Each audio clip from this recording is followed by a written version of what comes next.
Bonjour. Bonjour.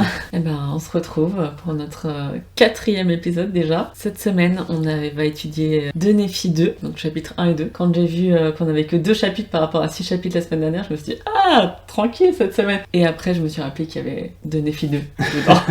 Et que clairement, c'était aussi gros que 6 chapitres et qu'on aurait pu en parler toute la journée. Du coup, on va peut-être commencer par notre petit verset pépite d'or. Qu'est-ce que t'as choisi ? Alors clairement, c'était difficile de choisir. Moi, j'ai choisi De Néphi 2, les versets 6 et 7. La rédemption vient dans et par l'intermédiaire du Saint Messie, car il est plein de grâce et de vérité. Et voici, il s'offre en sacrifice pour le péché, pour satisfaire aux exigences de la loi pour tous ceux qui ont le cœur brisé et l'esprit contrit. Et il ne peut être satisfait aux exigences de la loi pour personne d'autre. Pourquoi j'ai choisi ce passage ? Parce que simplement c'est celui qui me touche le plus, de me rappeler que c'est grâce à mon Sauveur que je peux aller de l'avant. Et puis aussi, la première raison qu'ils évoquent, c'est car il est plein de grâce et de vérité. Et après, il s'est offert un sacrifice. C'est grâce à son caractère et à ses attributs qu'il peut venir nous sauver. Je voulais commencer le podcast en parlant de ça. Peut-être que ce sera pas notre point fort du reste du podcast, la rédemption qui vient par le Christ, parce qu'on va parler de la chute et d'autres choses, mais c'est le plus important. J'ai choisi De Néphi 2:25. Adam tomba pour que les hommes fussent et les hommes sont pour avoir la joie. Que ce verset, il est juste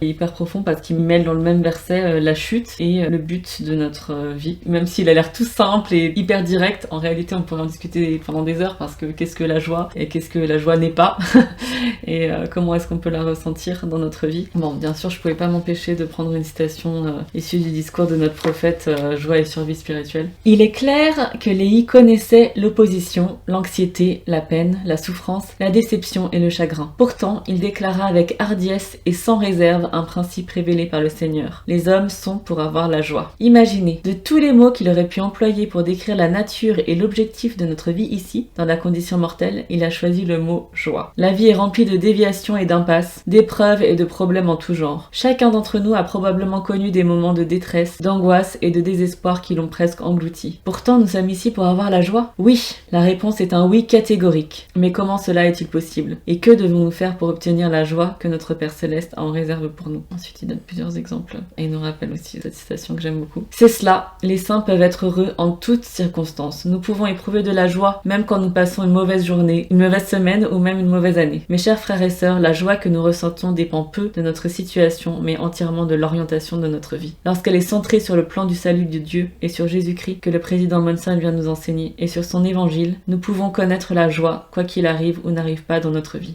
La joie vient de lui et grâce à lui, il est la source de toute joie. Et il y avait juste une petite phrase, donc dans le Liana de février 2024, il y a un article qui s'appelle « Vivre l'évangile apporte la joie durable ». Tout à la fin, il y a une phrase que j'ai beaucoup aimée. Sur le chemin de l'évangile, il y a de la joie durant le voyage et il y a de la joie à l'arrivée. Qu'on peut trouver la joie pendant notre vie mortelle, quel que soit ce qui se passe ou ne se passe pas, comme l'a dit président Nelson. Et que voilà, l'objectif c'est pas de trimer sur terre pour connaître la joie éternelle, mais c'est aussi de connaître la joie pendant le voyage. J'aime les paroles des prophètes qui nous rappellent que oui, c'est bien ça. Je pense que le plus important, c'est ce que le président Nelson a dit, que en fait, c'est notre orientation, l'orientation de notre vie qui nous permet d'avoir cette joie, et que malgré les difficultés, la maladie, si on se tourne vers Jésus-Christ, on peut ressentir cette joie, quelles que soient nos circonstances. Et ça, c'est plus fort que tout. Quand j'arrive à tourner mes pensées et mes désirs et mes études vers Jésus-Christ, je peux ressentir de la joie, même s'il y a le stress de la vie et les difficultés à côté. Maintenant, on va lire l'introduction du manuel, qui explique un petit peu aussi les 2 chapitres et donne un aperçu des thèmes qui sont abordés. Si vous saviez que votre vie touchait à sa fin, quel ultime message voudriez-vous laisser à vos êtres chers ? Quand le prophète Léhi a senti que sa vie touchait à sa fin, il a rassemblé ses enfants une dernière fois. Il leur a fait part de tout ce que notre Père Céleste lui avait révélé. Il leur a témoigné du Messie. Il a enseigné les vérités de l'évangile qu'il chérissait aux gens qu'il chérissait. Il leur a parlé de la liberté, de l'obéissance, de la chute d'Adam et Ève, de la rédemption grâce à Jésus-Christ et de la joie. Ces enfants n'ont pas tous choisi de suivre ces enseignements. Aucun de nous ne peut faire ses choix à la place de nos êtres chers. Cependant, nous pouvons parler et témoigner du Rédempteur qui nous rend libres de choisir la liberté et la vie éternelle. On est donc dans ces chapitres sur les dernières paroles de Léhi qui est mourant et qui du coup donne ces dernières paroles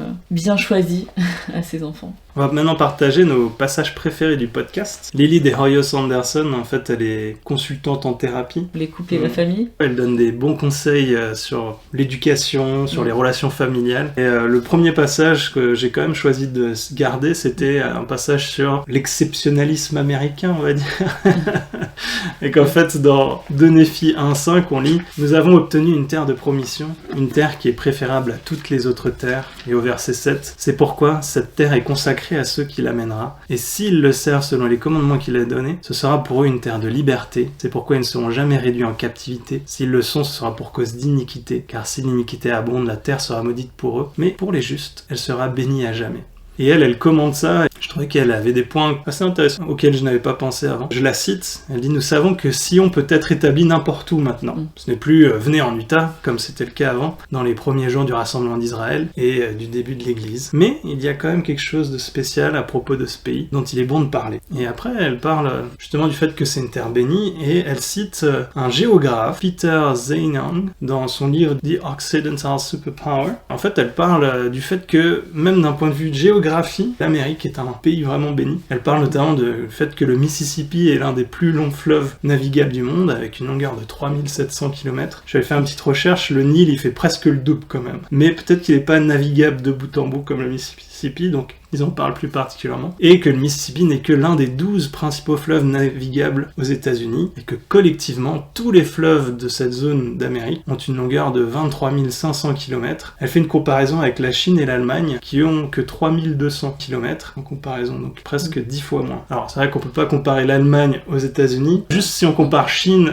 États-Unis, on peut se dire, ouais, il y a quand même une différence assez considérable. Et donc elle vient expliquer ça, elle dit, finalement le système américain du réseau fluvial se combine, et qu'est-ce que ça signifie? C'est qu'il y a la prospérité, que les gens pouvaient créer des liens, voyager, s'étendre, rester en contact, faire du commerce, et que les États-Unis semblent avoir le plus grand volume, la plus grande concentration d'opportunités. Et donc elle conclut, j'aime bien, elle dit lorsque Dieu dit que c'est une terre de promesses et qu'elle est bénie, il le fait même de manière quantifiable. Et puis elle donnait un deuxième point, elle parlait de la constitution du pays, et du fait que nos dirigeants depuis toujours nous disent que elle a été inspirée par Dieu, cette constitution. C'est President Hawkes qu'elle cite, c'est dit « Sans la déclaration des droits, de Bill of Rights, l'Amérique n'aurait pas pu servir de nation d'accueil pour le rétablissement de l'Évangile, qui a commencé à peine 3 décennies après l'apparition de ce document. » Et puis elle conclut avec, je cite, « Si on va naître sur le continent américain, on en parle dans les 13 articles de foi, la nouvelle Jérusalem sera là-bas. Ce n'est pas le fruit du hasard. Le Seigneur a un but en cela, et il a un but pour tous ses croyants. » Elle dit « Il ne faut pas exclure qui que ce soit, mais il s'agit simplement de reconnaître que Dieu travaille de manière très spécifique et qu'il accomplit des miracles merveilleux. » Et quand elle dit « il ne faut pas exclure qui que ce soit », alors, en fait, on peut repenser à cette première citation où c'est pas « venez tous aux États-Unis », parce qu'on peut construire là où on est, mais le Seigneur a quand même un dessein particulier, il l'a décrété, et que c'est quand même une terre qui est extrêmement favorable sur de nombreux points de vue. Ouais, j'ai trouvé ça intéressant parce que, le début de Néphi 1, je suis allez, c'est bon, on est sur le passage pro-américain. Mais en même temps, j'ai bien aimé la manière dont elle expliquait, c'est que c'est pas une question d'être pro-américain, mais c'est quand même écrit dans les Écritures que c'est une terre spéciale. Et effectivement, ne serait-ce que par le fait que c'est la terre sur laquelle on a pu avoir le rétablissement, parce que il y a cette notion de rêve américain, de liberté américaine qui était quand même réelle, en tout cas à l'époque, on sait pas ce qu'il en est encore aujourd'hui, mais qui fait qu'il y avait cet état d'esprit et cette disposition à pouvoir être beaucoup plus libre de découvrir, de rechercher, d'avoir de nouvelles idées, qui n'était pas forcément le cas en Europe. Ça veut pas dire qu'on doit tous aller aux États-Unis. C'est intéressant de savoir qu'il y a quand même une manière de travailler du Seigneur et que c'est écrit dans les Écritures que c'était une terre spéciale et donc c'est une réalité. Moi, ça me fait penser à cette nouvelle Jérusalem qui un jour sera construite. Les Écritures semblent nous dire qu'un jour on sera tous rassemblés en un lieu pour échapper à la tempête des temps modernes, pour être un peuple. Aujourd'hui, ça me donne pas trop envie d'aller vivre aux États-Unis. Mais si... Mais voilà, le président Hawkes, elle finit avec la citation de président Hawkes qui dit « Nous devons faire confiance au Seigneur et être positifs quant à l'avenir de cette nation. » J'avoue que quand je vois les présidentielles américaines, la haine qui se dégage, le niveau des candidats, on a du mal parfois à rester positif, mais on doit faire confiance au Seigneur et qu'un jour cette sillon sortira, garder ça à l'esprit quand même. Ne pas être complètement fermé, parce que sinon ça peut devenir une pierre d'achoppement finalement. Oui, c'est vrai, voilà, reconnaître que c'est quand même une réalité qui est écrite dans les Écritures. Un deuxième point qui nous a semblé super intéressant, c'est qu'elle s'attarde sur les 2 versets suivants, qu'on va d'abord lire, les versets 13 et 14. C'est Léhi qui parle à ses fils, l'amant et Lémuel. « Oh, si vous pouviez vous éveiller d'un profond sommeil, oui, du sommeil de l'enfer, et secouer les affreuses chaînes par lesquelles vous êtes liés, qui sont les chaînes qui lient les enfants des hommes, de sorte qu'ils sont emmenés captifs, en bas, vers le gouffre éternel de misère et de malheur. Éveillez-vous, et levez-vous de la poussière, et entendez les paroles d'un père tremblant, dont vous devrez bientôt déposer les membres dans la tombe froide et silencieuse d'où aucun voyageur ne peut retourner. Encore quelques jours, et je m'en vais par le chemin de toute la terre. » Ici, elle s'attarde sur qu'est-ce qui cause ce profond sommeil. Et elle dit à juste titre que beaucoup de gens qui sont bons, finalement, se retrouvent dans un état un peu de sommeil ou ne se rendent pas toujours compte de ce qu'ils font. Et je sais pas si tu avais prévu de citer aussi les versets 21 et 23, mais il enfonce encore un petit peu le clou après et il dit « Levez-vous de la poussière, mes fils, soyez des hommes, soyez décidés d'un seul esprit et d'un seul cœur, unis en tout, afin de ne pas tomber en captivité. » Et au verset 23, « Éveillez-vous, mes fils, revêtez les armes de la justice, secouez les chaînes dont vous êtes liés et sortez de l'obscurité et levez-vous de la poussière. » Ici, on va traiter 2 points. Le premier, c'est qu'est-ce qui fait qu'on est dans un profond sommeil, et ensuite, c'est l'appel à s'éveiller. Donc, j'aimerais un peu parler de ces 2 points. On peut séparer les 2. D'abord, elle parle de qu'est-ce qui cause ce profond sommeil. Je vais la citer, elle dit en tant que conseillère en thérapie, de couple notamment, j'ai réfléchi à ce qui nous plonge dans un profond sommeil et qui nous pousse à justifier ou rationaliser des comportements assez horribles. On dit ce sont généralement de bonnes personnes qui sont tombées dans ce sommeil, où elles ne pensent pas de la bonne façon et n'utilisent pas la lumière de l'évangile pour avancer et progresser dans leurs alliances. Alors elle dit ça parce qu'elle est thérapeute, mais dans un contexte où il y a presque que des membres de l'église qui sont ses clients. Voilà. Okay. Et alors elle explique, ces personnes sont dans un endroit misérable et elles rendent les autres misérables, qu'elles le reconnaissent ou non. Elle dit la raison principale qui pousse les gens à faire ça, ou plutôt la source pour elle, c'est le fait de couvrir ses péchés. Alors comme ça nous parle pas trop, mais elle cite l'écriture dans Doctrine 121, 36 et 37. Tu peux la lire peut-être. Les droits de la prêtrise sont inséparablement liés au pouvoir du ciel, et que les pouvoirs du ciel ne peuvent être maîtrisés ou utilisés que selon les principes de la justice. Il est vrai qu'ils peuvent nous être conférés, mais lorsque nous entreprenons de couvrir nos péchés ou d'assouvir notre orgueil, notre vaine ambition, ou d'exercer avec quelque degré d'injustice que ce soit une emprise, une domination ou une contrainte sur l'âme des enfants des hommes, voici, les cieux se retirent. L'esprit du Seigneur est attristé, et lorsqu'il est retiré, c'est la fin de la prêtrise ou de l'autorité de cet homme. Ici, on parle de couvrir nos péchés, et après elle explique ce que ça veut dire. Donc je la cite, nous nous mentons à nous-mêmes et nous mentons ensuite aux autres. Nous prétendons que nous vivons en harmonie avec nos engagements, mais ce n'est pas le cas et nous ne l'admettons pas. Nous disons, vous savez quoi ? Je ne devrais pas crier sur mes enfants comme ça, ou vous savez quoi ? Je devrais pas être aussi égoïste avec mon conjoint, ou encore, pourquoi est-ce que je m'emporte ? Et ensuite on se justifie en disant, ils m'ont mis en colère. Mais elle dit vraiment, mais il y a un choix dans ça, qu'on le veuille ou non. Qu'est-ce que ça veut dire couvrir nos péchés ? On va justifier les mauvaises choses qu'on sait être mauvaises, qui parfois nous frustrent, mais on va quand même les justifier. Un peu comme les fausses excuses, quoi. Je suis désolée d'avoir fait ça, mais c'est un peu ta faute parce que tu m'as poussé à bout. Et finalement, on remet la faute sur l'autre. Implicitement, on est en train de dire que oui, j'ai fait quelque chose de mal, mais en fait, c'était pas vraiment ma faute. Ça, c'est pour elle la base du problème, et on couvre nos péchés, mais ensuite, elle explique pourquoi est-ce qu'on veut couvrir nos péchés. Et en fait, c'est la suite de l'écriture. Pour elle, le premier point de notre raison de couvrir ses péchés, de s'excuser, de justifier, c'est de satisfaire notre orgueil. Et elle explique, je ne veux pas avoir à admettre que je dois me repentir. Je veux pas avoir à admettre que j'ai eu tort, que j'ai blessé des gens, que j'ai trahi Dieu, que je me suis trahi moi-même, que j'ai trahi mes enfants. Le deuxième point, c'est parce qu'on veut contrôler ce que les gens pensent de nous. On veut contrôler la façon dont ils nous perçoivent. Et ensuite, elle dit aussi qu'à chaque fois que nous exerçons un contrôle, une domination, une contrainte n'est jamais la voie de Dieu. Et après, elle continue sur l'écriture, elle dit « Voici les conséquences. Voici, les cieux se retirent. » Et elle dit, à juste titre, ça devrait nous faire froid dans le dos, toute cette puissance, cette lumière, cette vérité, cette intelligence, les bénédictions, la protection, tout ça se retire. Et puis elle continue « Si nous ne faisons pas attention, nous allons finir par nous battre contre Dieu, par lutter contre lui. » Elle dit, c'est un avertissement très sérieux. Je pense que c'est ainsi que nous tombons dans un sommeil profond, en couvrant nos péchés, en nous mentant à nous-mêmes, en justifiant, en rationalisant, au lieu de laisser le libre cours au mécontentement divin que nous ressentons lorsque nous ne sommes pas à la hauteur de nos privilèges. Finalement, en fait, le sommeil profond, j'ai l'impression qu'on le compare à ce dont on avait parlé la semaine dernière, la perte de sensibilité. Ouais. On n'entend plus l'esprit. Cette perte de sensibilité, c'est ce qu'on appelle le sommeil profond. Exactement. J'aime bien ce concept de mécontentement divin. D'ailleurs, il y a un discours qui s'intitule comme ça, je crois, il y a quelques années, qui a été donné par une sœur, qui était sublime. En fait, c'est l'idée de, on ressent que c'est pas bien. On le sait. Dieu nous pousse un peu dans ce sens. On a le choix de l'écouter ou de le taire. Et là, on le tait, on rentre dans cet état de sommeil. Je vais la citer sur son dernier passage. Elle finit en disant ces mots très forts. Des couples qui se séparent se demandent « Mais qu'est-ce qui s'est passé ?» Eh bien, vous dormiez profondément. Vous ne l'avez pas entendu, votre partenaire ne cessait pas de vous supplier de régler ces problèmes qui causaient de la douleur, du chagrin, de l'aliénation, de la séparation. Vous ne vous rapprochiez pas. Vous étiez comme ça, sur des chemins parallèles. Vous avez fait beaucoup de bonnes actions, oui, mais vous couvriez vos péchés. Vous n'écoutiez pas les personnes qui vous aimaient le plus et qui vous disaient « Il faut que tu changes, j'ai besoin que tu t'occupes de ce problème. S'il te plaît, travaillons ensemble sur ce sujet. » Mais je ressens vraiment l'esprit en lisant ça, et je me dis « Est-ce que parfois on n'essaie pas aussi de cacher en faisant des bonnes actions ? On garde certaines choses lourdes, on va se justifier « Ouais, mais regarde, je fais ça à côté. » Mais en fait, il faut quand même changer cette base et laisser libre cours au mécontentement divin qui nous pousse au repentir. Non seulement de... Bon, si on est dans ce sommeil profond et qu'on a perdu cette sensibilité, qu'on n'écoute plus l'esprit. On a vu que c'était lié aussi à l'orgueil, voilà. Et donc si on n'écoute plus l'esprit, est-ce qu'on est capable d'écouter nos proches ? Voilà, en couple, on est une équipe, quoi. On devrait avoir confiance en notre conjoint s'il commence à nous dire des choses. Est-ce qu'on sait qu'il nous aime et qu'il veut nous aider à progresser ? Ou est-ce qu'on lui dit « tu veux me détruire, t'es en colère contre moi » et qu'on ne le croit pas ? Bon, bien sûr, il faut que notre conjoint qui nous fait ses remarques soit dans une bonne disposition. Donc, enfin, alors on n'a pas le temps de discuter de toutes les conditions. Donc je pense que lorsqu'on est dans cet état d'endormissement profond, on est aussi peut-être malheureusement dans cette situation où on écoute plus que les autres nous disent, même ceux qui ont que notre bien comme motif. La question me vient à l'esprit pendant que tu disais ça, est-ce que c'est plus simple d'écouter le Saint-Esprit ou d'écouter son conjoint ? Et je me dis, le Saint-Esprit, quand il nous parle, c'est quand même fort, enfin, c'est une voix douce, mais... Et on peut pas accuser le Saint-Esprit d'avoir de mauvaises motivations et de juste vouloir nous enfoncer. Voilà, et donc je me dis, si on l'écoute pas, est-ce qu'ensuite on est effectivement capable d'entendre l'autre ? Ouais, probablement, de moins en moins. De moins en moins, ça paraît plus compliqué. Heureusement, on peut toujours changer, écouter l'un ou l'autre, il y a toujours la possibilité de revenir en arrière, mais on peut aussi s'endormir de plus en plus profondément et devenir dans cet état léthargique, incapable de réagir à ces choses.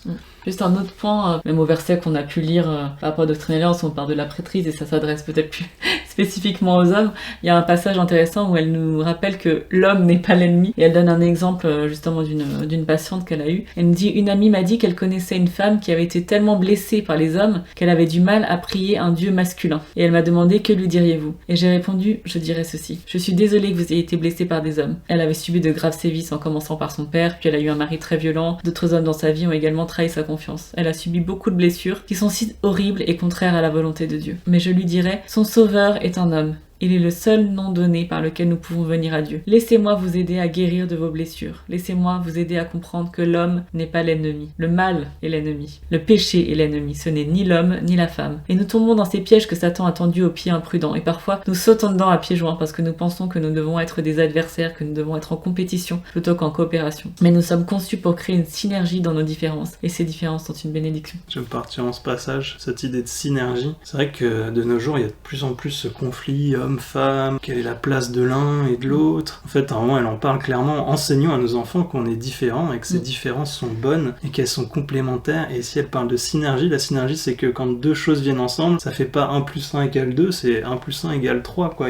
Ça se développe, ça devient exponentiel. Et dans une relation saine entre un homme et une femme, c'est ce qui arrive. J'ai bien aimé parce qu'elle dit un des grands mensonges de Satan, qui n'est même pas mélangé avec des écritures pour le coup, c'est de nous faire croire que l'homme et la femme sont égaux. Mais ce qu'on comprend souvent pas, c'est qu'il y a égalité en droit, qui bien sûr est importante, égalité en valeur, mais pas égalité de rôle et d'être en fait, de nature. On est différents et donc le fait de nous faire croire que la femme pourrait être l'exact égal de l'homme et accomplir exactement les mêmes choses, voilà, ne serait-ce que même en termes de force physique, alors qu'en fait il y a des différences biologiques évidentes et claires qui n'ont rien à voir avec le fait d'avoir foi ou pas en l'évangile. Il y a multiples discours sur le sujet, notamment d'Edler Hawkes sur un des grands mensonges de Satan par rapport à la confusion des sexes. Et ici, elle prend le cas de cette femme qui a subi des sévices, et malheureusement, il y en a énormément qui sont dans ce cas-là. On peut aussi voir dans l'autre côté que la femme n'est pas l'ennemi. Moi, je connais des hommes qui sont très aigris et qui détestent toutes les femmes, et qui pensent que toutes leurs misères sont là à cause d'elles. Ce n'est pas le cas non plus, en fait. La femme n'est pas l'ennemi non plus, mais le mal est l'ennemi, et hommes et femmes devraient s'allier contre ce mal. Tout à fait, ouais.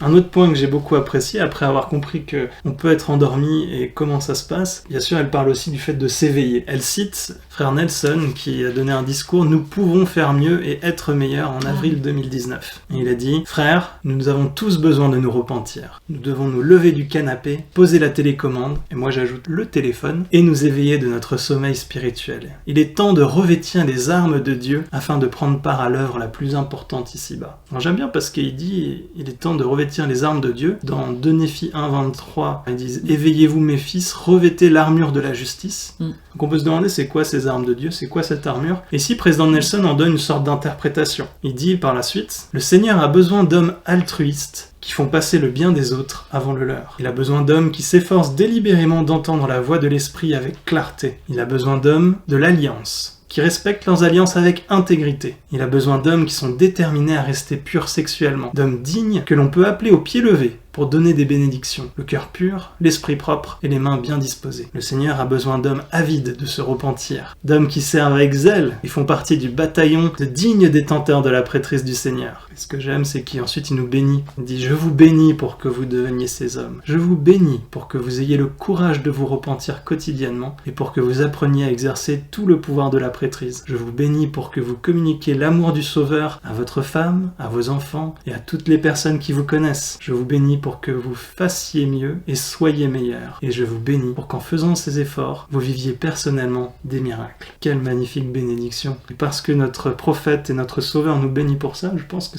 c'est possible. La barre est haute, n'est-ce pas? Mais c'est possible. J'ai trouvé ça super intéressant parce que, en plus, nous, on s'était fait cette réflexion, enfin, voilà, depuis quelques temps déjà. Enfin, voilà, toi, t'es dans la présence de Pieux et que des fois, malheureusement, on voit qu'il y a beaucoup de jeunes femmes qui sont fidèles, qui sont prêtes, qui servent. Et on a l'impression qu'on a un peu un déficit d'hommes qui sont à la hauteur. Enfin, voilà, c'est pas anodin qu'on dise soyez des hommes, levez-vous, soyez décidés, secouez-vous, éveillez-vous. Dans le podcast, elle parle du groupe des hommes, comme le groupe étant le plus sujet au suicide. Un sujet triste, mais elle l'explique. Elle parle bien du fait aussi que dans la parentalité, quand il y a un enfant, un garçon dans la famille, au bout d'un moment, il va se rendre compte qu'il n'est pas comme sa mère et ses sœurs, même si le lien premier avec sa mère, il sort du ventre de sa mère le nourrit, il est attaché à elle et il l'aime de tout son cœur. Au bout d'un moment, il va se rendre compte qu'il n'est pas comme sa mère ni comme ses sœurs. Et là, s'il n'y a pas un rôle modèle d'homme, il va devoir en fait se construire en étant en opposition de sa mère et de ses sœurs plutôt qu'en étant en adéquation avec son père. Et finalement, ça va donner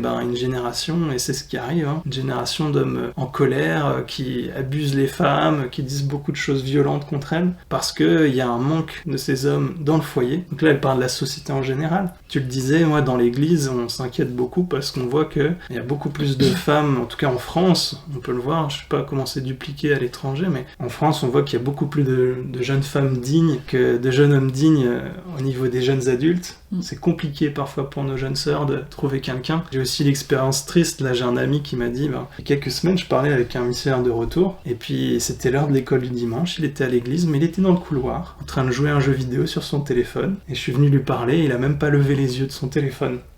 Éveillez-vous. Et on se dit, mais éveillez-vous. Qu'est-ce que tu fais dans ce couloir? Est-ce que tu crois que c'est comme ça que tu vas pouvoir trouver une compagne éternelle? Et s'il y a une jeune fille qui passe à côté, elle te voit dans le couloir pendant l'école dimanche en train de jouer à un jeu vidéo, tu lèves même pas la tête, elle va pas s'intéresser à toi, ça va pas se passer comme ça. Et là encore, on dit pas que voilà, les filles sont parfaites et que l'homme est l'ennemi, pas du tout, mais statistiquement, on dirait qu'il y a quand même un petit déficit du côté des hommes qui ont cette capacité à prendre leurs responsabilités, en fait, tout simplement. On avait parlé la semaine dernière de la liste de l'anti-responsabilité, donc c'est pas une question de leur mettre la pression ou quoi. Il y a des attentes de la part de notre Père Céleste sur ce que doit être un frère digne de sa prêtrise et digne ensuite de présider une famille et de pourvenir aux besoins de sa famille, être un modèle, effectivement, comme tu disais, une figure paternelle forte et digne et juste pour bien élever les garçons et les futurs hommes. Et il y avait un petit passage où elle fait un petit remerciement aussi aux femmes célibataires, aux mères célibataires, pas pour juste encenser les femmes, mais dans l'église on voit des sœurs seules qui élèvent leurs enfants, ou soit qui sont seules vraiment, soit avec un mari qui n'est pas membre de l'église ou qui est moins actif et qui font des efforts considérables pour amener leurs enfants sur le chemin, sur le droit chemin et sur le chemin des alliances. Et on voit des exemples vraiment inspirants de force, mais c'est pas normal qu'elles doivent faire ça toutes seules. À un moment, elle cite Gordon B. Hinckley et il a donné un discours intitulé « Menez une vie qui soit digne de la jeune fille que vous épouserez un jour ». Je l'ai relu du coup et je trouve qu'il y a des passages vraiment forts si vous êtes un jeune homme qui cherchait une jeune jeune fille, voilà, dans cette période. Écoutez ce que Gordon Binkley dit. Il dit « La jeune fille que vous épouserez va parier gros sur vous. Elle va se donner entièrement au jeune homme qu'elle va épouser. Il déterminera en grande partie ce que sera le reste de sa vie à elle. Elle va même abandonner son nom pour le nom de son mari. » Après, dans le discours, il met en garde les hommes contre l'alcool, la drogue, la pornographie, mais aussi 2 autres points que j'aimerais citer. Il dit « Il y a une autre chose grave dont beaucoup de jeunes gens deviennent prisonniers, c'est la colère. À la moindre provocation, ils explosent en entrant dans une crise de rage incontrôlable. C'est une pitié de voir quelqu'un d'aussi faible. Mais ce qu'il y a de plus grave, c'est qu'ils sont enclins à perdre tout sens de la raison et à faire des choses qui amènent par la suite des regrets. » Ensuite, il fait un petit point aussi sur les études. « Poursuivez des études, obtenez toute la formation que vous pouvez. Le monde vous paiera largement ce qu'il pense que vous valez. » Ensuite, il dit quelque chose d'assez fort. Paul n'a pas mâché ses mots quand il a écrit à Timothée « Si quelqu'un n'a pas soin des siens, et principalement de ceux de sa famille, il a renié la foi et il est pire qu'un infidèle. » Donc il dit « Votre première obligation est de pourvoir aux besoins de votre famille. » Et enfin, pour mettre le clou final sur notre relation homme-femme, j'aime beaucoup, un moment, Hank Smith, dans le podcast, il fait une application assez personnelle des Écritures, où il dit, vers la fin du chapitre 1, Léhi parle de Néphi à ses frères, et de tout ce qu'il laissait faire pour eux. Mais lui, il dit, si vous changez les pronoms « il » et « lui », qui désignent Néphi, par elle, ce passage semble parler de votre femme. Moi je dirais, si vous êtes un jeune homme, de votre mère aussi. J'ai pu penser à ma mère quand il a cité ça. Il dit, partons de la fin du verset 24. Et elle a souffert beaucoup de tristesse à cause de vous. Donc là il a remplacé le il, Néphi, par elle. Et je continue en remplaçant. Et je crains et tremble extrêmement à cause de vous, de peur qu'elle ne souffre encore. Car voici, vous l'avez accusée de chercher pouvoir et autorité sur vous. Mais je sais qu'elle n'a cherché ni pouvoir ni autorité sur vous, mais elle a cherché la gloire de Dieu et votre propre bien-être éternel. Et vous avez murmuré, parce qu'elle a été claire avec vous. Vous dites qu'elle a fait usage de rigueur, vous dites qu'elle a été en colère contre vous. Mais voici, sa rigueur était la rigueur de la puissance de la parole de Dieu qui était en elle, et ce que vous appelez colère était la vérité selon ce qui était en Dieu, qu'elle ne pouvait pas réprimer, dénonçant hardiment vos iniquités. Et il faut que le pouvoir de Dieu soit avec elle pour qu'elle vous commande et que vous obéissiez. Mais voici, ce n'était pas elle, mais c'était l'Esprit du Seigneur qui était en elle, qui lui ouvrait la bouche pour la faire parler, de sorte qu'elle ne pouvait pas se taire. Mes frères, si vous lisez ça et que vous pensez pas à votre femme ou à votre mère, ça veut dire que vous êtes déjà très bien dans votre relation avec elle. Elle vous a jamais rien reproché. Et voilà. Des fois, on peut se retrouver là-dedans et ça nous fait un rappel finalement que nos femmes, elles sont vraiment spéciales dans notre vie. Elles sont parfois peut-être plus proches du Saint-Esprit que nous et elles veulent vraiment notre bien-être. Elles font tout ce qu'il faut pour nous aider à nous éveiller et être sur la bonne voie.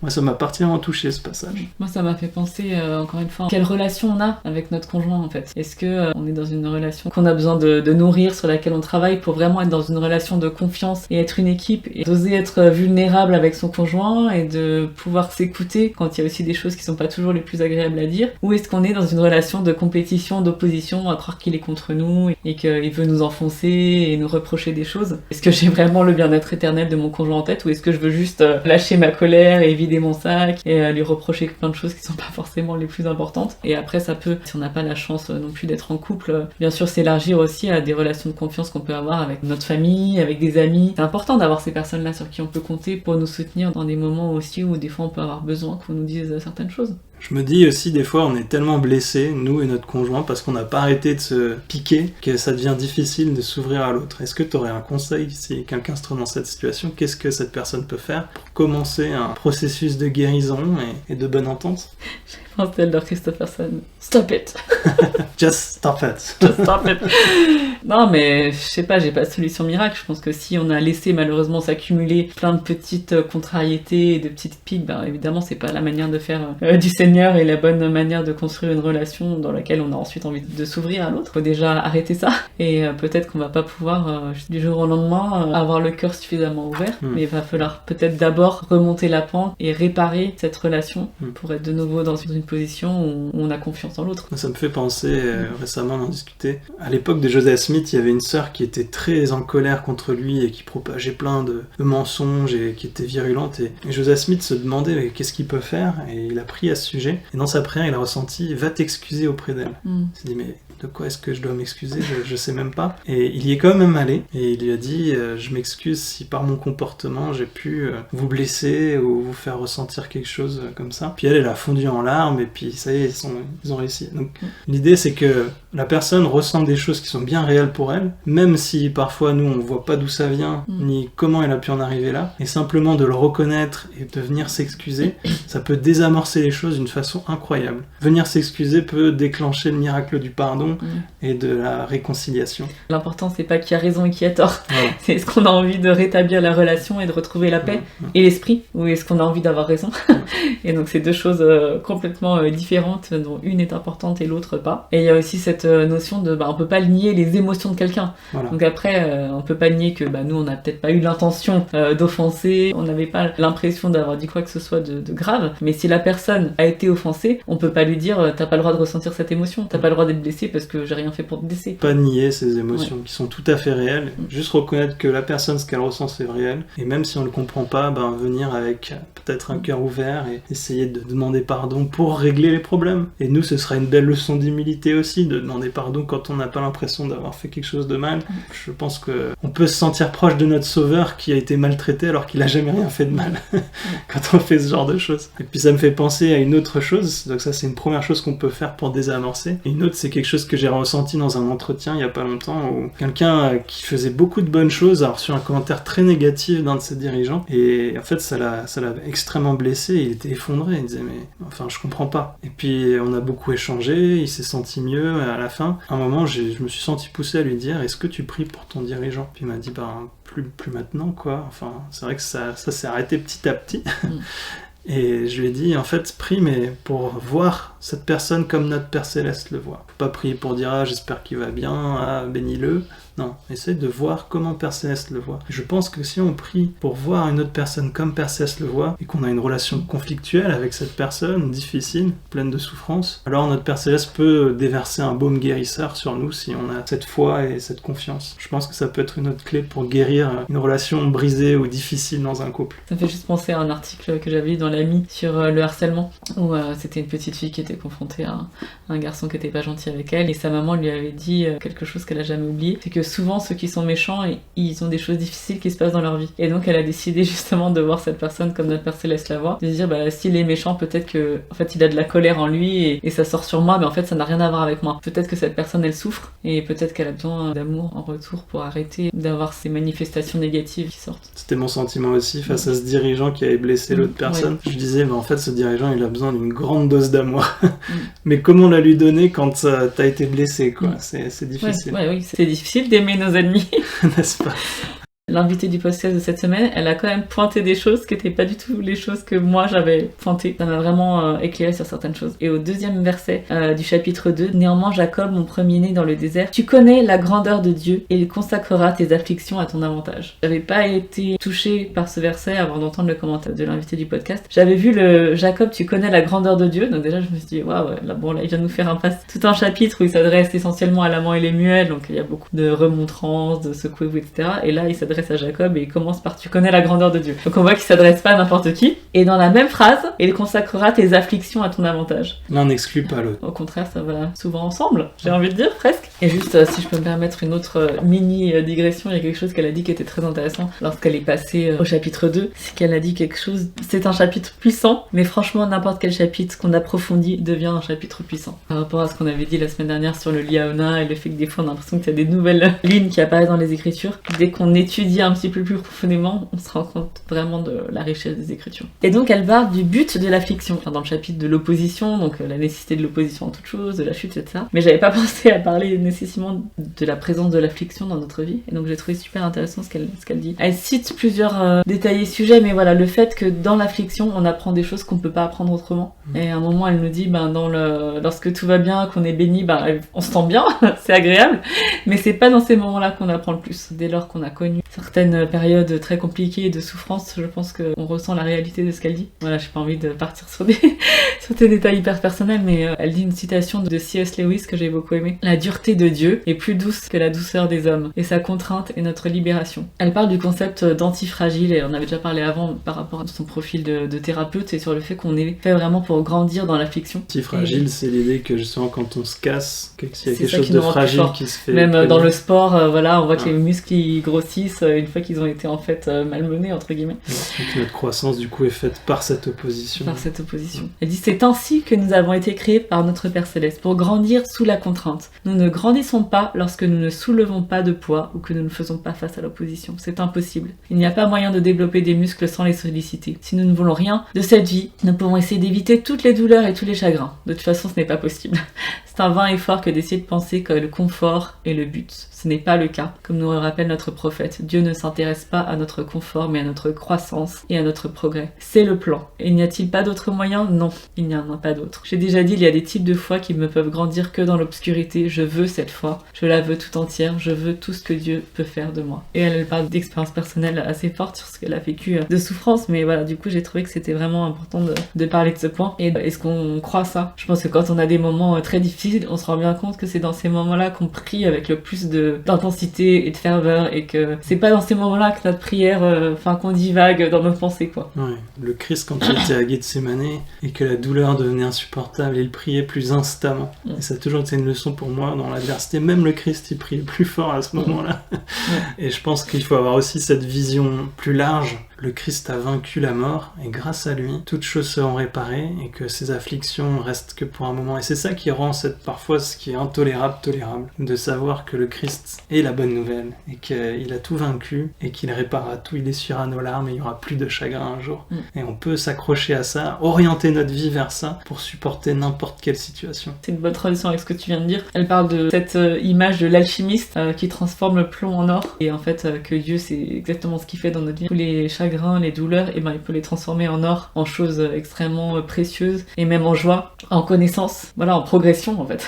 Il y a un moment où Hank cite Lily Deus, parce que comme tu l'as mentionné, elle a déjà été l'invitée de plusieurs épisodes du podcast, et notamment elle était venue lorsqu'ils ont étudié Joseph d'Égypte, et elle avait dit « Nous sommes ici pour devenir comme le Sauveur lui-même. Où pensons-nous que cela va se produire au spa? C'est pour cela que la vie est injuste, parce que c'est ce qui nous donnera l'occasion de devenir comme lui. » Et il est dit que le Seigneur était avec Joseph. Dieu n'est pas avec Joseph parce qu'il l'aime mieux que les autres. Dieu ne fait pas cela, il ne fait pas exception de personne. Alors pourquoi le Seigneur était-il avec Joseph? La seule réponse est que Joseph était avec le Seigneur. Joseph a choisi le Seigneur encore et encore. Il continue à choisir Dieu malgré toutes les circonstances injustes, les épreuves et les difficultés. Il utilise son pouvoir à chaque fois pour le choisir, et lorsque nous choisissons Dieu, même dans nos épreuves et nos difficultés, nous recevons également cette étonnante bénédiction. Dieu sera avec nous. Et j'aime bien ce mot de étonnante bénédiction, parce que c'est comme on a dit sur le fait de transformer le plomb en or, c'est des choses qui ne paraissent pas logiques dans notre logique d'homme. On dirait si quelqu'un m'aime, il veut que je sois bien, voilà, que je sois confortable,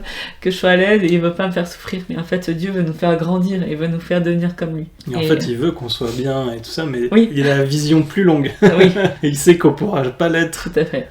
dans l'éternité, qui est beaucoup plus longue que cette terre, si on passe pas par ça. Tout à fait. Bon, du coup, c'est une bonne transition sur le libre arbitre, parce qu'on parle de Joseph qui a choisi Dieu. Et donc dans le chapitre 2, Clélie parle du libre arbitre, et il y a plusieurs aspects du libre arbitre, comme la nécessité de l'opposition à toutes choses, la liberté, le diable et le Messie. Et il y a un point que j'ai trouvé intéressant dont tu as parlé, Lily Deus, c'est le fait que le libre arbitre, donc c'est pas juste la liberté, parce que les choix ont des conséquences, mais elle a parlé du fait que les choix ont des conséquences, mais pas des conséquences immédiates. Et il y a une citation qui était assez intéressante. Donc elle nous parle d'Adam et Ève. Donc Dieu leur avait donné plusieurs commandements, dont celui de multiplier et de remplir la terre, et celui de ne pas manger du fruit de la connaissance du bien et du mal, sinon ils mourraient. Et elle nous dit, ils ne sont pas morts. Ils ne sont pas morts juste après avoir mangé le fruit. Ils ont reçu une vie mortelle, qui a duré de nombreuses années. Une vie mortelle qui a été prolongée sans conséquences immédiates pour le péché. Et pourquoi? Pour que nous puissions nous repentir et en tirer profit. Que se passerait-il si chaque fois que nous faisons ce qui est bien, nous recevions une bénédiction immédiate? Chaque fois que nous faisons le mal, nous sommes immédiatement punis. Il n'y aurait pas vraiment de libre arbitre, car n'importe quel idiot peut garder sa main lors d'une clôture électrifiée. Cela nous convertir de la vertu? Pas du tout, pas le moins du monde. La seule chose qui nous confère de la vertu et nous donne une chance de nous repentir et d'être reconnus pour cela, c'est de choisir lorsqu'il y a un autre choix sans conséquences immédiates. Nous sommes attirés par le mal, mais nous sommes aussi attirés par Dieu. Et nous choisissons où est mon cœur, où est mon esprit, où est mon avenir. Nous pouvons soit penser de cette façon, soit nous laisser aller au manger, buvez, réjouissez-vous, YOLO,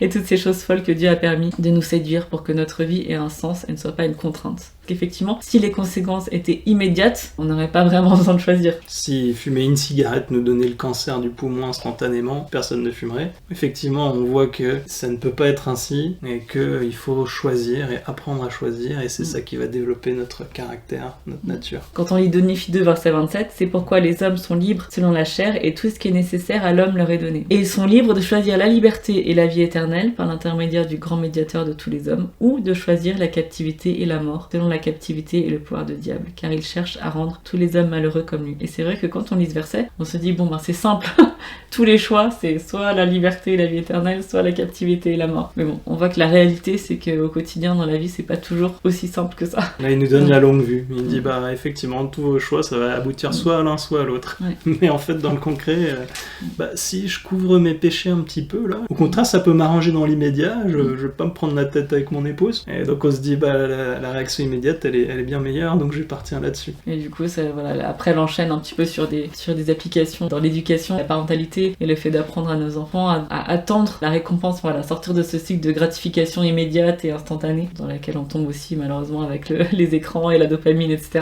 Et que c'est vraiment quelque chose qu'on peut commencer à apprendre de façon très concrète sur des choses vraiment de la vie quotidienne, mais qui en fait sont tout l'objet de notre vie sur Terre, d'apprendre à dompter l'homme naturel. Alors je sais pas si c'est exactement dans cette notion de gratification immédiate et de conséquences, mais il y avait juste un petit passage aussi où John donnait une petite explication qu'il avait reçue et qu'il avait trouvé très parlante sur la nécessité de l'opposition en toute chose et pourquoi l'opposition en toute chose est l'une des choses qui est nécessaire au libre arbitre justement. Il parlait d'un invité qui était spécialiste notamment de l'islam et qui avait utilisé une expression. Il avait dit, si vous permettez la liberté, une certaine immoralité en résultera. Donc il parlait de certaines traditions qui séparent les hommes et les femmes pendant toute leur jeunesse. Et il a dit, si vous permettez la liberté, il en résultera une certaine immoralité. Mais l'autre résultat possible est une vertu librement choisie. Puis il a ajouté, il vaut mieux choisir le bien quand on peut choisir le mal que de choisir le bien parce qu'on n'a pas d'autre option. Et John dit, j'ai trouvé que c'était une très bonne façon d'expliquer pourquoi l'opposition en toute chose, c'est l'idée de choisir librement la vertu. On aurait pu dire beaucoup d'autres choses sur ce podcast vraiment très intense, mais on va passer à notre étude personnelle et justement ça marche bien parce que moi j'ai décidé de parler de l'opposition en toute chose et ensuite d'embrayer un petit peu sur, dans cette opposition on apprend qu'il faut forcément que l'homme soit attiré par le mal et donc de voir quelles sont ces armes de Satan qui nous attirent et qui permettent cette opposition.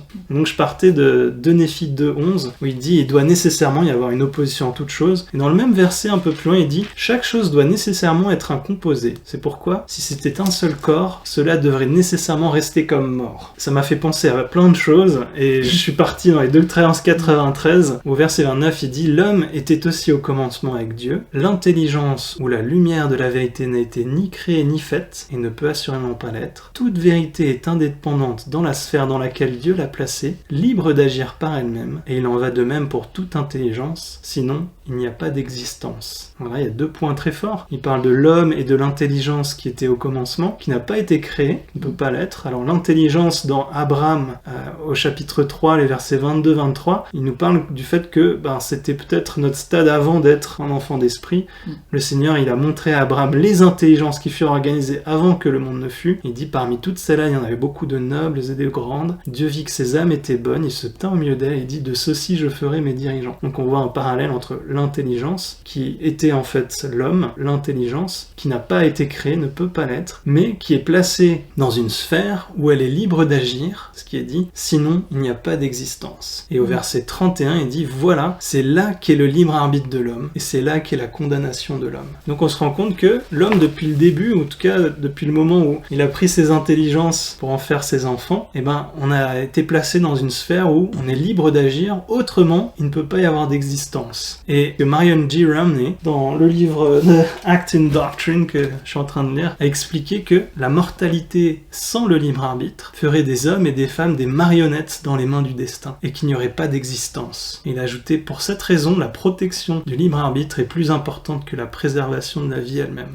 J'aimerais partir maintenant un petit peu sur ce que Satan a dit à Dieu lors du conseil avant cette terre, et ce qu'on apprend de ce passage. Dans Moïse 4, les premiers versets, il est dit « Moi, le Seigneur Dieu, je parlais à Moïse disant, ce Satan que tu as commandé au nom de mon fils unique est celui-là même qui était dès le commencement. Il vint devant moi, me disant, me voici, envoie-moi. Je serai ton fils et je rachèterai toute l'humanité de sorte que pas une seule âme ne sera perdue, et je le ferai certainement, c'est pourquoi donne-moi ton honneur. » Donc le plan de Satan ici était d'enlever le libre arbitre pour que l'on ne fasse que le bien. C'est ce qu'il dit au verset 3, il dit c'est pourquoi? Parce que Satan se rebellait contre moi et qu'il cherchait à détruire le libre arbitre de l'homme, que moi le Seigneur Dieu je lui avais donné, et aussi parce qu'il voulait que je lui donne mon pouvoir, par le pouvoir de mon Fils unique je le fis précipiter. Et il devint Satan, oui, le diable, le père de tous les mensonges, pour tromper et pour aveugler les hommes, pour les amener captifs à sa volonté, oui, tous ceux qui ne voudraient pas écouter ma voix. Satan avait cette idée d'enlever le libre arbitre, mais si je comprends bien, sans ce libre arbitre, il n'y a pas d'existence. Ou du moins, nous serions comme des marionnettes dans un état comme mort, finalement. Il n'y a pas de composé, il n'y a pas l'opposition. Donc ça me fait penser, est-ce que son plan, ou est-ce que sa proposition était même réalisable? Est-ce que c'était pas un grand mensonge dès le début? Et c'est pour ça que peut-être son premier titre, lorsqu'il a été chassé, c'est qu'il est devenu le père de tous les mensonges. Parce qu'en fait, son plan, c'était un mensonge à Satan. En tout cas, son exécution du plan, parce qu'il n'y avait pas deux plans, il y avait celui de Père Céleste, mais son exécution était un mensonge depuis le début, et même si peut-être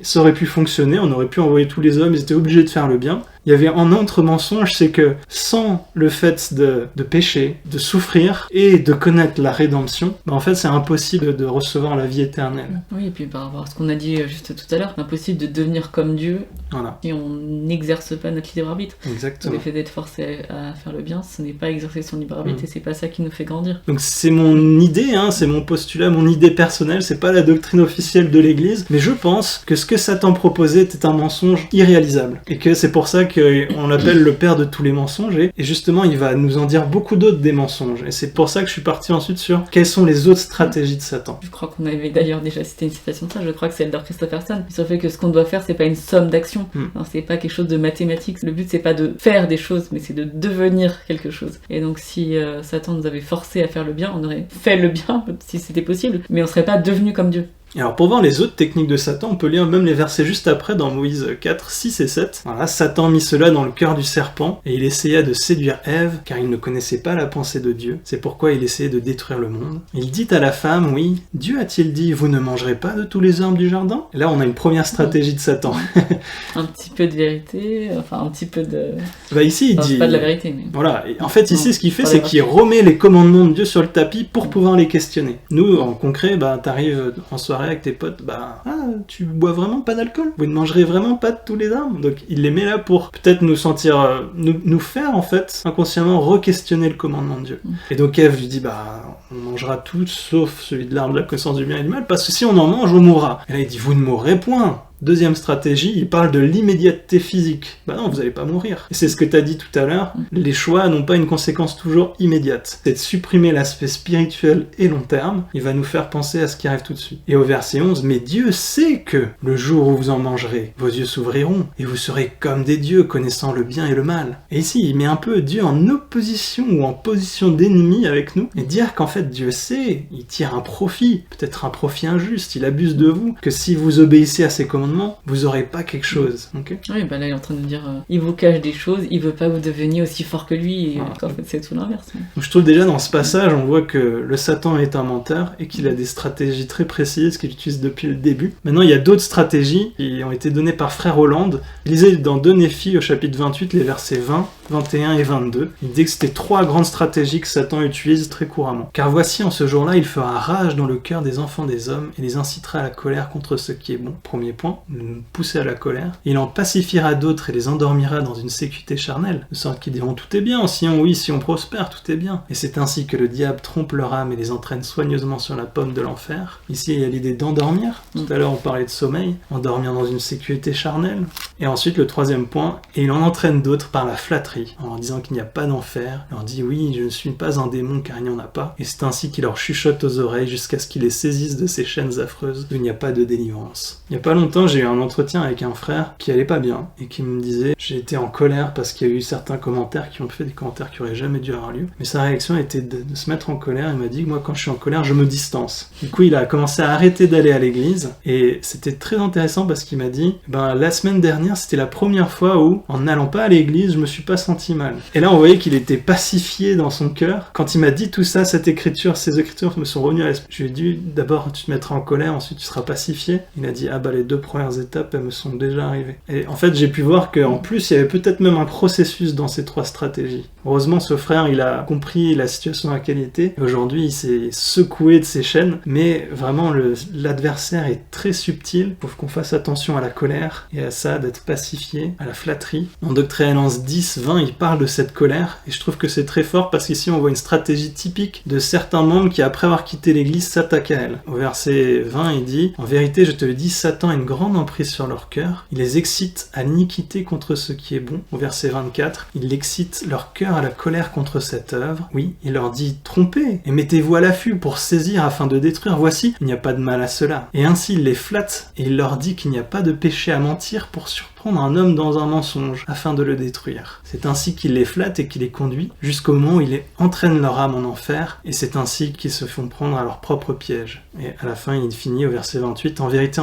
je te le dis, malheur à celui qui ment pour tromper, parce qu'il pense qu'un autre ment pour tromper, car de tels hommes ne sont pas exempts de la justice de Dieu. » Et quand je disais que c'est une stratégie typique de certaines personnes qui s'éloignent de l'église et ensuite s'attaquent à elle, ils pensent que l'église, en fait, amène les gens sur le mauvais. Voilà. Il égare les gens, voilà. Et du coup, la fin justifie les moyens. Il faut que j'éclaire leurs yeux, qu'ils se rendent compte que tout est faux. Donc, si ça peut aider, je vais quand même leur dire quelques mensonges, ou inventer quelques fausses preuves, etc., pour qu'ils se rendent compte que tout est faux. Mais en fait, ils utilisent des techniques du coup de mensonges pour convaincre quelqu'un d'un soi-disant mensonge.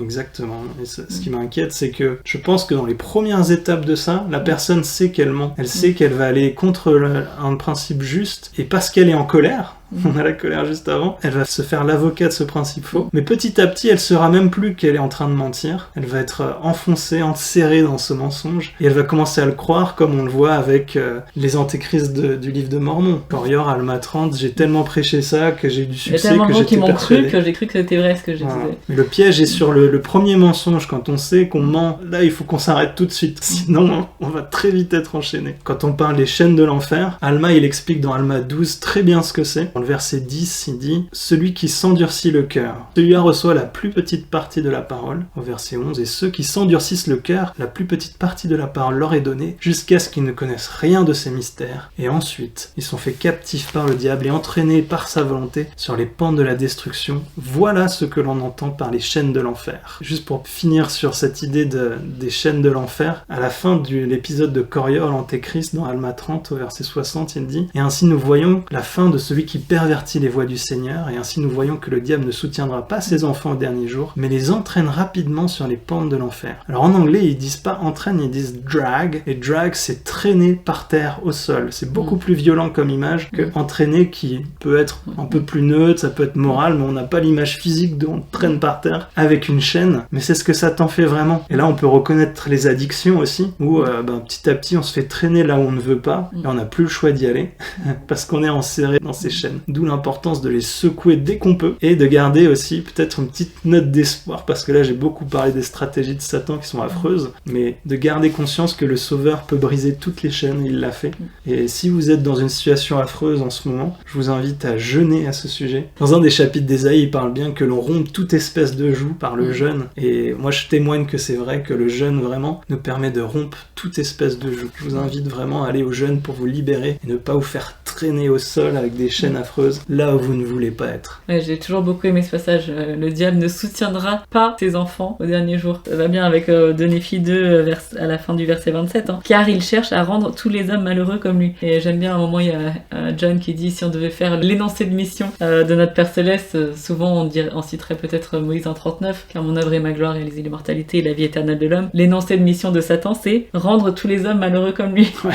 Et donc, quand on voit il ne soutiendra aucun de ses enfants au dernier jour, c'est-à-dire qu'il n'y a pas de solidarité des méchants, quoi. Il va nous laisser tomber comme une vieille chaussette. Dans les stratégies de l'adversaire, j'aimerais revenir au discours 100% responsable de Lynn J. Robbins d'août 2017, où il parle de certaines stratégies très fortes qui attaquent le libre arbitre, justement. Donc on revient sur le thème du libre arbitre, et il dit ceci. De nombreux principes évangéliques sont présentés par paires, ce qui signifie que l'un est incomplet sans l'autre. Je voudrais aujourd'hui évoquer 3 de ces paires doctrinales, le libre arbitre et la responsabilité, la miséricorde et la justice, la foi foi et les œuvres. Lorsque Satan réussit à diviser les paires doctrinales, il commence à faire des ravages dans l'humanité. C'est l'une de ses stratégies les plus astucieuses pour empêcher les gens de grandir dans la lumière. Vous savez déjà que la foi sans les œuvres n'est pas vraiment de la foi. Je me concentrerai principalement sur les 2 autres paires doctrinales. Le livre de Mormon nous enseigne que nous sommes des agents pour agir par nous-mêmes et non pour être contraints, ce qu'on peut lire dans Néphie 2.26. Cette liberté de choix n'était pas un don partiel, mais complet et total, à 100%. Elle est absolue dans le sens où l'unique parent parfait, notre Père Céleste, ne force jamais ses enfants. Il nous montre le chemin et peut même nous commander, mais nous pouvons choisir par nous-mêmes car cela nous est donné. Effectivement, Dieu, des fois on dit pourquoi il y a tant de guerres, etc. Mais en fait, il force personne. Il nous force jamais. Il nous commande. Et j'ai trouvé intéressant dans l'étude de Moïse où le Christ dit « Me voici, envoie-moi ». Le Père, il savait très bien que c'était le Christ qui devait faire ça, mais il pose quand même la question « Qui enverrai-je » Pourquoi ? Parce qu'il pouvait pas forcer Jésus-Christ à le faire. Il fallait que Jésus-Christ accepte de plein gré ce rôle d'aller et d'être le sacrifice expiatoire.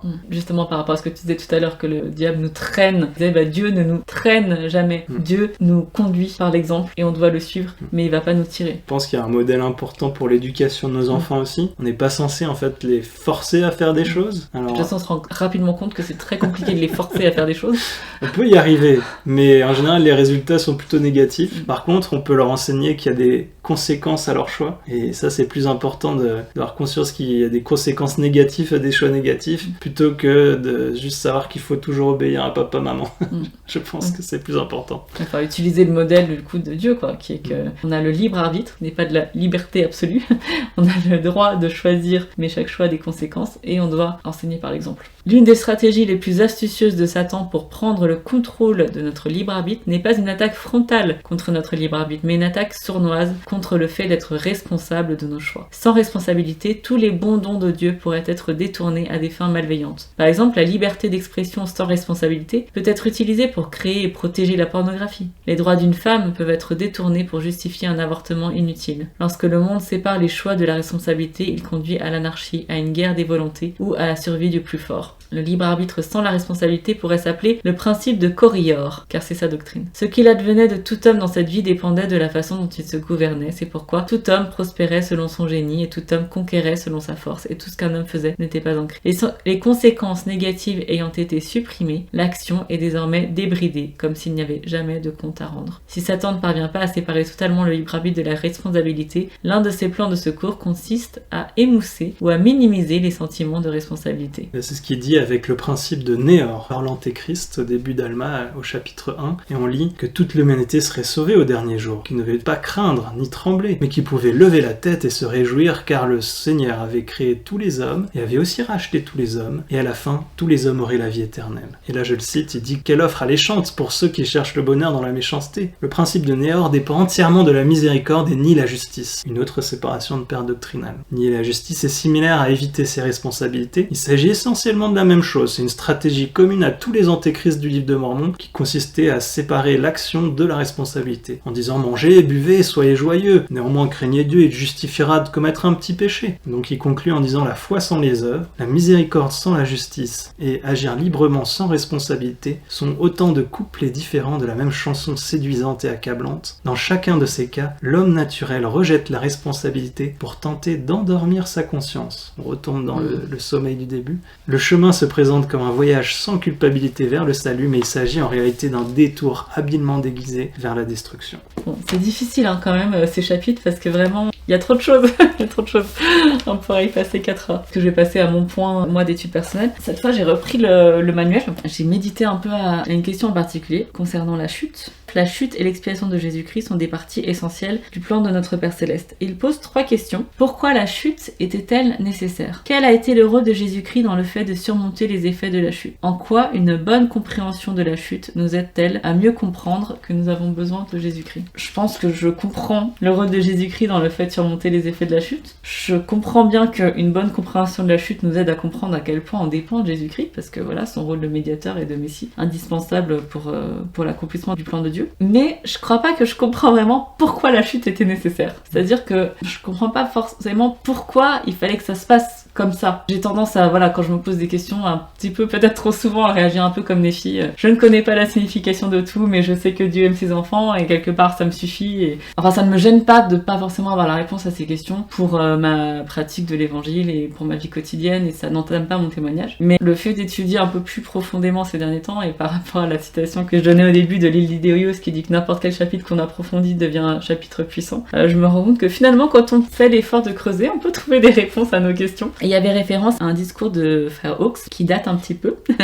qui datait de la conférence générale d'octobre 1993. Mais il y avait quelques passages très intéressants.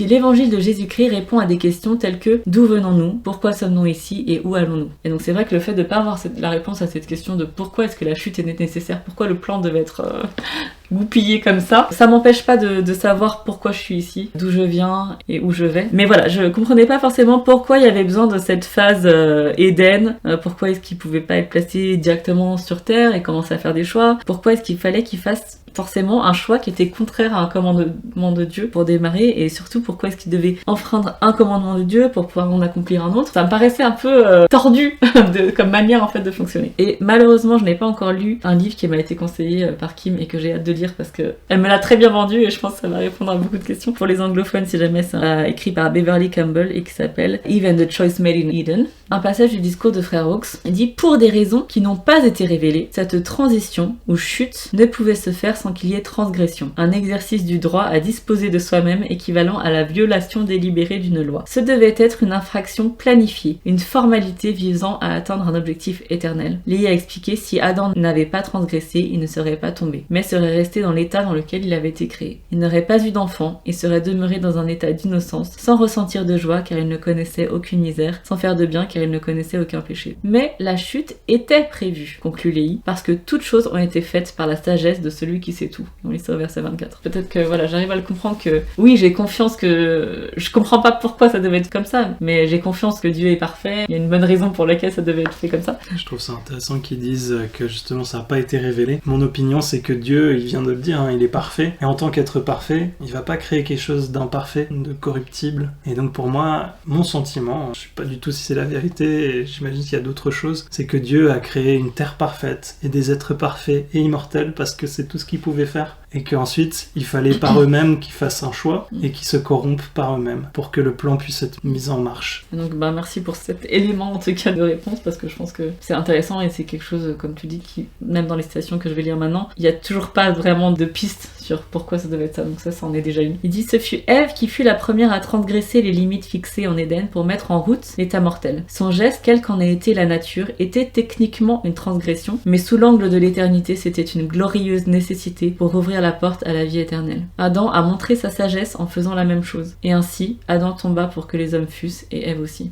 Certains chrétiens condamnent Ève pour ce qu'elle a fait, et en déduisent qu'elle et ses filles en subissent d'une certaine façon la tare. Pas les saints des derniers jours. Informés par la révélation, nous acclamons le geste d'Ève et honorons sa sagesse et son courage dans ce grand épisode qui est appelé la chute. Et ensuite, il fait une distinction formelle à la manière de Hawkes sur la différence entre un péché et une transgression. Dans le 2e article de foi, le son avec lequel il a été formulé, on dit: nous croyons que les hommes seront punis pour leur propre péché et non pour la transgression d'Adam. Et donc voilà, il dit qu'en fait ça fait penser à une distinction bien connue dans la loi elle-même. Certains actes, comme le meurtre, sont des crimes parce qu'ils sont mauvais par essence. D'autres gestes, comme exercer une activité sans permis, ne sont que des délits parce qu'ils sont légalement interdits. En vertu de ces distinctions, l'acte qui a conduit à la chute n'était pas un péché intrinsèquement mauvais, mais une transgression mauvaise parce qu'officiellement interdite. La nuance entre ces mots n'est pas toujours respectée, mais c'est une distinction qui prend toute sa valeur dans le cas de la chute. Donc c'était pas les intentions qui étaient mauvaises. Exactement. C'est juste qu'ils ont allé à l'encontre d'une loi, mais sans vouloir faire de mal. Et d'ailleurs, il en parle après. Il dit bien qu'en fait, ils n'étaient pas rebelles, mais qu'ils se sont retrouvés face à une espèce d'énigme difficile à résoudre et à réconcilier. Et qu'au bout d'un moment, ils ont fait ce choix-là. C'est super intéressant. J'aime aussi comment ils décrivent le fait que Ève était forte dans ce choix, en fait. Tout à fait. C'était une femme incroyable, en fait. Et que son choix n'était pas une malédiction pour tous, bien que concrètement, oui, parce que ça a apporté la mortalité à tout. Mais concrètement, ça a permis au plan de se réaliser. Exactement. Et de trouver la joie après. Donc, merci Ève, quoi. C'est ce que nous dit Edrox. L'invité de la semaine, Lily Dorius, qui nous dit « Il n'était pas rebelle, il ne cherchait pas à faire le mal. Il s'attaquait à une énigme qui leur était posée dans un but très précis, qui était essentiel au plan de Dieu et essentiel pour nous. Mais la chute était un dessein parfait. Dieu est l'incroyable ingénieur, ne doutons jamais de lui. » Et à un moment, elle parle de Moïse, chapitre 4, verset 6. « Et Satan mit cela dans le cœur du serpent, car il en avait entraîné beaucoup à sa suite, et essaya aussi de séduire Ève, car il ne connaissait pas la pensée de Dieu. C'est pourquoi il essaya de détruire le monde. » Et elle dit, c'est un petit aperçu très intéressant de ce qui s'est passé lors de la chute. Le serpent était le plus subtil. Je me souviens avoir réfléchi à ce verset lorsque j'étais étudiante, car je ne comprenais pas pourquoi ces choses étaient liées. Il ne connaissait pas la pensée de Dieu, mais c'est le même genre de phrase. Car il ne connaissait pas la pensée de Dieu, c'est pourquoi. Ce mot m'a intriguée parce que c'est une conjonction, donc il lie les deux idées. C'est pourquoi il a cherché à détruire le monde. Et cela m'a frappée. J'ai pensé, quand Adam et Ève ont mangé le fruit, Satan était là, se disant, c'est bon, j'ai réussi, j'ai détruit le monde, j'ai détruit le plan de Dieu. Et exactement au même moment, Dieu se disait, c'est bon, ça peut commencer. Je trouvais que c'était intéressant de rappeler ça, que quand on étudie, on peut trouver des réponses, on peut être éclairé, que n'importe quel chapitre des Écritures peut devenir un chapitre puissant lorsqu'on se penche dessus, et que même si on n'a pas la réponse à toutes les questions, on a en tout cas la plénitude et l'essentiel de ce qu'on a besoin de savoir pour devenir ce qu'on doit devenir pendant notre temps sur Terre. Alors si en une phrase tu devais dire ce que tu as appris sur le Christ avec ces 2 chapitres. Tellement de choses qu'on n'a pas couvertes dans ce chapitre, mais ce mot de le grand médiateur sur lequel on aurait pu beaucoup s'attarder, il est beau parce qu'il y a cette idée de réconciliation. Je crois que c'est lui qui fait que tout est lié et que tout a du sens. Pour moi, je dirais que une chose que j'ai appris sur Dieu, c'est que son plan, il est parfait et qu'il a la longue vue, il voit du début à la fin et tout a été organisé parfaitement. Et aussi que lui et le Christ respectent notre libre arbitre complètement, le fait qu'ils n'interfèrent pas du tout en nous obligeant de faire une chose ou une autre, qu'au contraire, ils nous encouragent à faire le bien, ils nous commandent de faire le bien et qu'ils nous bénissent derrière. J'ai trouvé que c'était très fort en lisant ces passages. Et qu'est-ce que ça t'a appris sur toi ? Qu'il faut se réveiller, secouer les chaînes. Je me suis dit, les derniers mots qu'on doit... Je veux dire, on a vécu un petit peu ça, parce que voilà, mon père est décédé l'année dernière, et il y a eu une soirée un peu comme ça, où on avait l'impression d'être comme Léhi, tous autour de son lit, où il nous donnait un peu sa dernière parole. C'était plus à ses enfants de manière groupée et pas individuellement, mais j'espère que mon père, il pourrait vraiment me donner plus les enseignements, comme il a donné à Jacob. Plutôt le chapitre 2 que le chapitre 1. J'aimerais que les choses qu'il puisse me dire, c'est me révéler plus de trésors de connaissances et plus d'enseignements, et me dire continue dans cette voie, et tu as vu la gloire de Dieu, il consacrera tes afflictions à ton avantage, plutôt que secoue-toi, réveille-toi, lève-toi de tes chaînes. Et je repense à ça parce que j'en ai pas parlé tout à l'heure, le verset consacrera tes afflictions à ton avantage. Il y avait une autre citation que Lydie Dorius citait, c'était la souffrance en elle-même ne rend pas sage, sinon tout le monde serait sage sur terre. Notre affliction sera consacrée à nos avantages si on choisit qu'elle le soit, en fait. Et j'ai envie d'être comme ça. Moi, vu l'orientation de mon étude, ça m'a plutôt fait me remettre en question sur les stratégies de Satan dans ma vie. Est-ce que j'aperçois ces chaînes subtiles ? Ça m'a juste donné envie de faire mieux. Merci de nous avoir écoutés. J'espère que vous avez pu ressentir l'esprit et qu'on vous reverra la semaine prochaine. Au revoir. Au revoir.